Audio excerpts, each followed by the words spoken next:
Saya lihat insya Allah 99% ya kemungkinan besar beliau yang akan jadi. Yaitu sosok yang sangat sederhana, dicintai banyak masyarakat, orangnya luwes, dan orang itu orang Jawa tapi masih ada keturunan dari seberang. Nah, dulu pernah ada seorang permaisuri yang memang asli dari Yunani yang mempunyai permainan lato-lato. Nah, lato-lato itu sebenarnya dulu bukan permainan tetapi simbol. Di saat permaisuri tersebut memainkan lato-lato itu memberikan simbol dan petunjuk kepada masyarakat akan adanya pertikaian.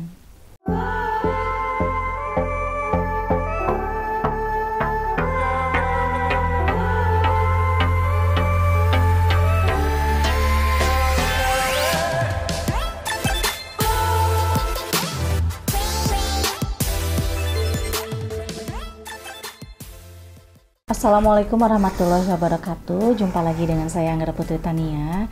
Dan kali ini alhamdulillah saya kedatangan tamu istimewa dari Jakarta, yaitu beliau Mas Haryo, pakar hukum, dan juga Bang Akri dari pakar telemedia. Dari beliau-beliau yang akan memberikan pertanyaan kepada saya. Sebelum kita lanjut, jangan lupa like, share, and subscribe IMP Entertainment News Channel. Terima kasih.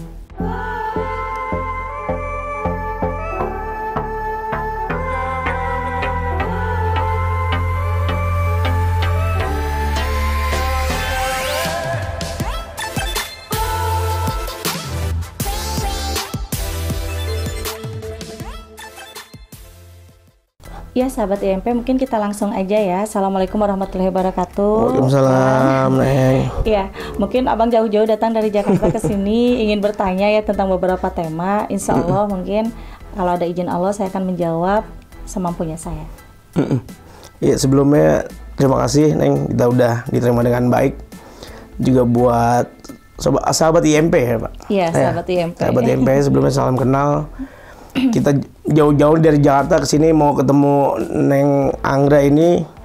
Mungkin ada pertanyaan yang beberapa waktu terakhir tuh harus ditanyakan.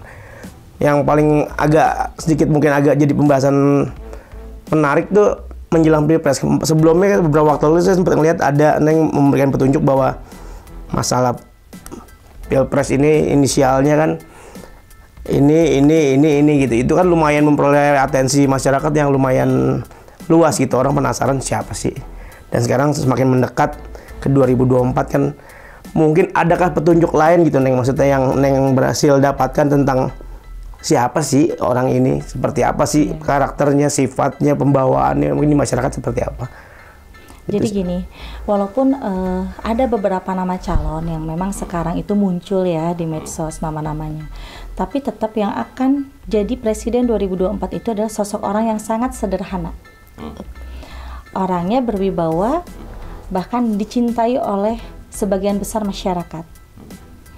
Dan walaupun sekarang ada beberapa nama calon yang muncul, ada perempuan juga gitu kan ya. Tapi kalau untuk yang jadi sih nanti saya lihat tetap laki-laki. Mungkin waktu itu saya pernah ngomong gagigu-gego gitu ya. Nah, untuk sekarang ada perkembangan bagus yang memang saya lihat insya Allah 99% ya kemungkinan besar beliau yang akan jadi. Yaitu sosok yang sangat sederhana, dicintai banyak masyarakat, orangnya luwes, dan orang itu orang Jawa tapi masih ada keturunan dari seberang. Bisa dibilang memang masyarakat mengenal dia adalah sosok yang ya bersahaja lah ya, yang baik, yang ya mungkin tanpa batasan lah kalau dengan ketemu masyarakat gitu ya. Tetap ada salah satu inisial nama dari gagigu-gego itu.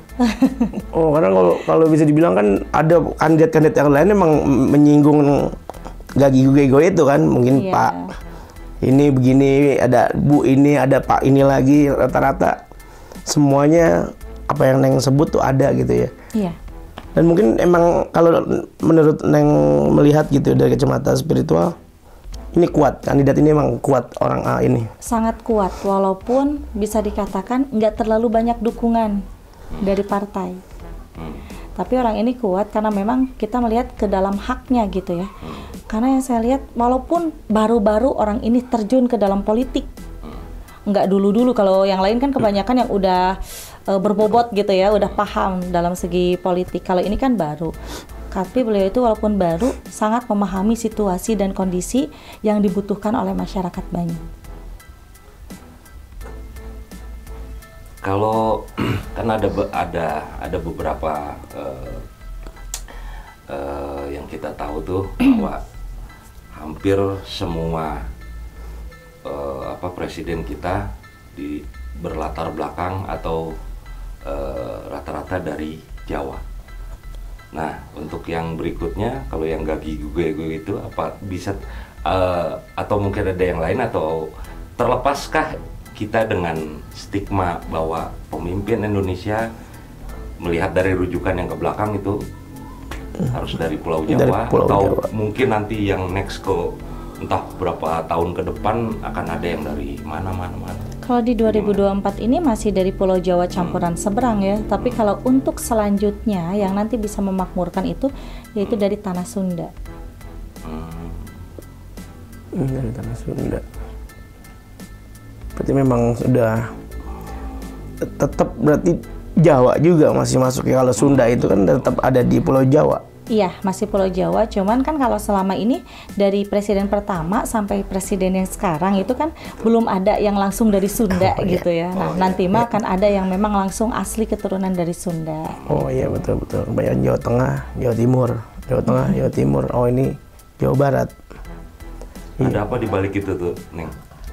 Apa? Ada apa di balik itu? Kenapa bukan harus, secara kebetulan kita selalu dipimpin dengan orang Jawa, atau ada pengaruhnya kah dengan leluhur masa lalu, atau apa menurut pandangan? Jadi kalau itu udah tercantum ya di dalam Ugo Wangsit Siliwangi, bahwa sampai ke 10 itu dari Jawa. Nanti yang ke 11 barulah itu dari tanah Sunda. Begitu. Makanya kan tercantum juga di dalam Quran Surat Muhammad ya, bahwa nanti akan datang Al-Mahdi di 2035. Berarti 2035 ke ataslah yang akan bisa memimpin di dunia ini atau di Indonesia yang memang asli keturunan dari tanah Sunda. Nah, kalau Neng lihat sendiri ada inisial atau gambaran lagi nggak? Huruf belakangnya atau apa? Paling huruf belakangnya aja ya.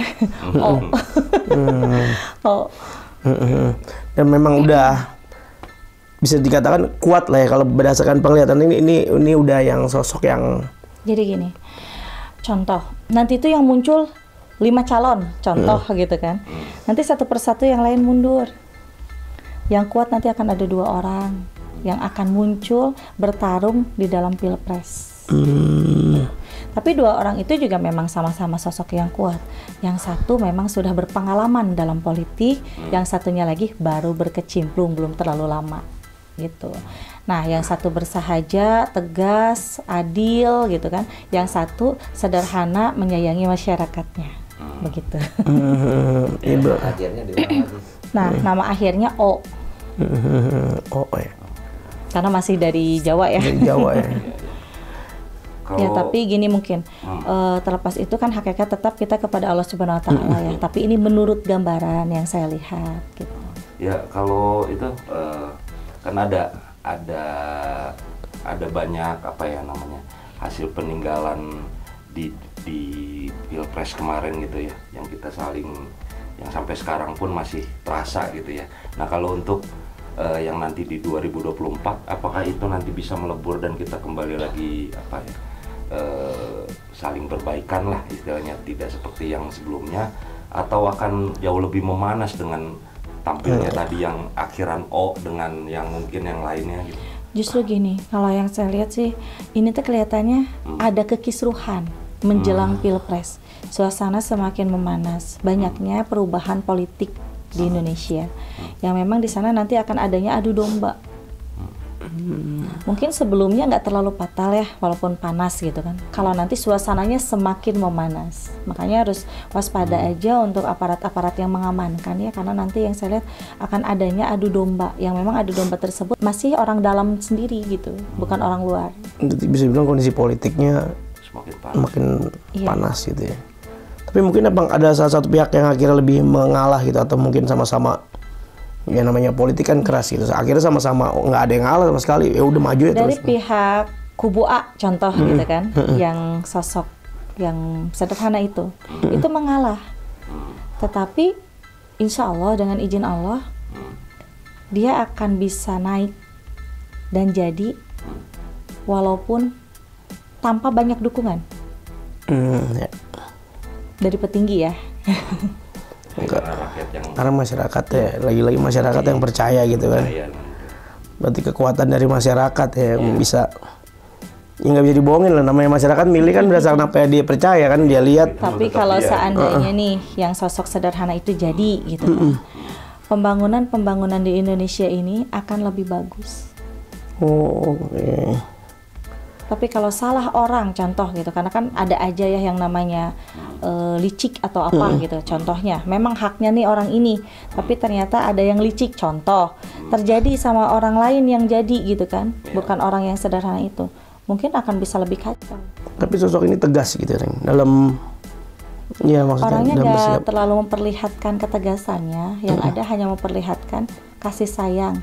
Dan kadang orang ini, maaf, disangka orang itu, wah ini mah orang bodoh gitu baik kan. gitu ya. Ini nggak piawai dalam politik, padahal mah dia itu sangat piawai dalam politik tapi menyembunyikan diri. Dia tidak menunjukkan bahwa dia seorang yang tegas, tapi mungkin dari tindakan atau langkah-langkah yang diambil lebih ke masyarakat gitu kali. Betul, prakteknya nanti yang akan bisa terlihat. Lebih ke prakteknya gitu. Nah, ada juga kalau diperhatikan di tengah tahun kemarin sampai akhir tahun itu banyak perubahan undang-undang, hukum, pasal. Itu kan ada yang bisa dibilang nggak masuk akal. Ini merugikan masyarakat. Ada yang bilang ini merugikan pekerja. Apakah di tahun ini nih banyak hal-hal baru atau pasal baru atau perundang-undangan baru yang bisa dibilang ini aneh nih. Ini tapi akan seperti Akan ada nanti di 2025. Jadi di 2025 itu akan ada perubahan pasal RUKHP yang memang tidak masuk di akal menurut masyarakat. Tetapi masuk di akal menurut politik islah dalam agama. Jadi nanti akan adanya poligami yang diperbolehkan untuk intansi. Oh, wah. Ini bocoran ya, bocoran gitu.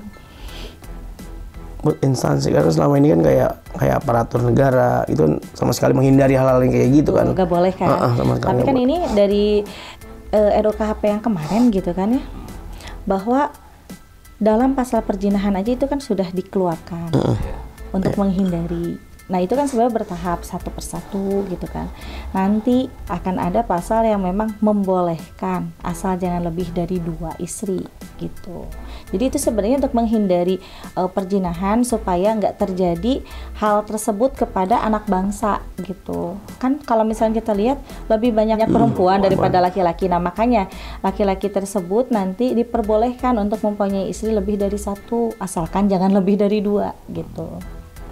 Tapi itu kan pro kontra loh pastinya. Pasti. Itu pasti banyak bakal banyak kontraknya dibandingkan pro-nya. Karena kalau misalkan kontra itu akan terjadi, maaf gitu ya, akan terjadi kekisruhan yang memang menyebabkan banyak korban jiwa. Karena banyak demo yang memang tidak sesuai dengan aturan nantinya. Malah anarkis yang dikedepankan.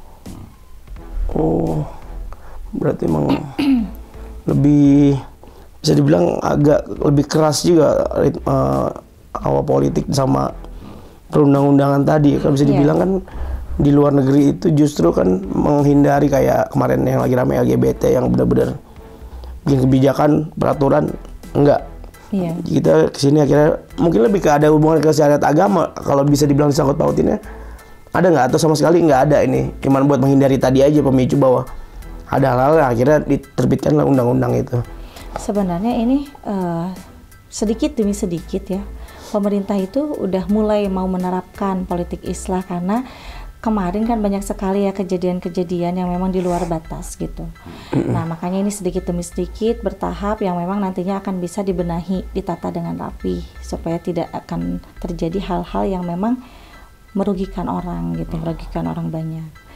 Jadi kalau menurut saya sih sebenarnya ini udah mulai bagus gitu ya pemerintah. Cuman tinggal nanti untuk penggantinya itu benar-benar mengikuti prosedur aturan sebelumnya gitu.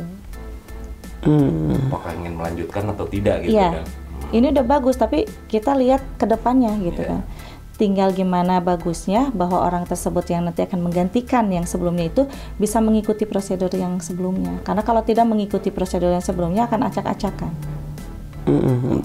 Tapi sosok yang Neng lihat ini mungkin kapasitasnya mampu lah ya, punya kemampuan. Insya Allah mampu, karena gini, walaupun kelihatannya seperti yang biasa cemplang-cemplung gitu ya, lemar-lemar atau tapi gimana gitu. beliau itu taat dan patuh pada agamanya. Dan juga beliau bisa dikatakan orangnya yang memang tidak pernah lengah dalam segi berzikrullah dalam kesehariannya. Nah kalau Neng lihat di 2023 dan 24, apalagi sih hal-hal yang baru yang akan muncul gitu, akan muncul yang akan viral, yang akan rame gitu kayak kemarin kan sempat viral. Menjelang Pilpres akan ada masa yang memang berseragam coklat ya, itu akan jatuh nama dan harga dirinya dengan keteledoran instansinya sendiri. Ini gimana? Ini gimana nih? Hah? Ini dua. Nah ini contohnya lah. Gini. Ini. Bang Akri aja yang main. Udah biarin. Ini masukin. Nih. Yang tangan kita gede ini sih. Oh gitu. Nah, ya langsung bawain. Iya. Ayo langsung siap.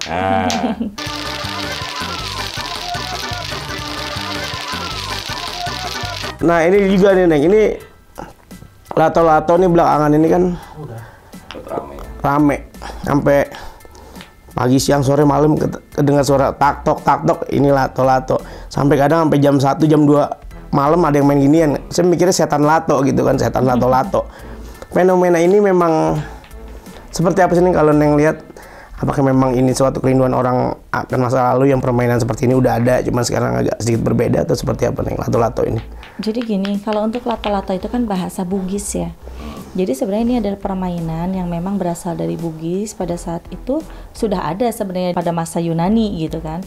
Cuman pada saat itu yang bulat-bulatnya itu dibuat dari kaca, bukan dari plastik kayak gini. Nah, dulu pernah ada seorang permaisuri yang memang asli dari Yunani yang mempunyai permainan lato-lato. Nah, lato-lato itu sebenarnya dulu bukan permainan, tetapi simbol. Di saat permaisuri tersebut memainkan lato-lato itu memberikan simbol dan petunjuk kepada masyarakat akan adanya pertikaian, akan adanya moneter keuangan, dan juga akan adanya banyaknya korban jiwa yang akan meninggal dengan salah satu musibah besar. Nah ini sebenarnya udah siloka ya, dari 2022 sekarang udah 2023 makin marak yang memainkan permainan lato-lato. Berarti di sini sudah terlihat bahwa waspada di 2023 ini sampai 2024 ke depan itu akan terjadi banyak pertikaian, moneter ekonomi, dan juga akan banyak sekali orang yang menjadi korban jiwa dalam suatu musibah besar. Gitu. Oh berarti ada pertanda nih. Pertanda antara kubu A, B atau ada saling pertikaian bentuk simbol itu kan? Bisa jadi. Karena ini kan menjelang Pilpres juga ya. Karena dulu pada saat di zaman Yunani, permaisuri tersebut memainkan lato-lato saat mau adanya pergantian raja. Dan ini pun juga pas di 2022 kan munculnya ya. Betul. Pas 2 tahun mau adanya Pilpres. Nah sekarang udah maju ke 2023 makin marak. Sedangkan sebentar lagi udah mulai menjelang Pilpres. Waspada aja. Berarti kayak pertanda gitu, kayak memberikan ya pertanda juga buat masyarakat. Cuma kan ngertinya kan orang ini permainan kan. Sebenarnya bukan permainan sih. Itu adalah simbol dari bangsa Yunani untuk memberikan petunjuk kepada masyarakatnya pada saat itu. Kalau dulu kan bunyinya teng teng teng karena dari kaca. Gitu. Kalau sekarang kan dibuat dari plastik itu disangkanya mainan, padahal bukan.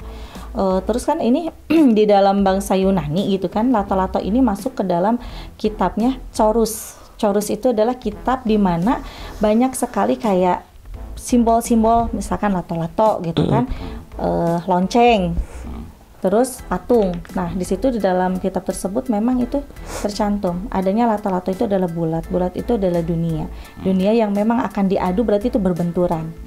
Nah contoh kalau lonceng itu berbunyi berarti pertanda adanya kesuksesan.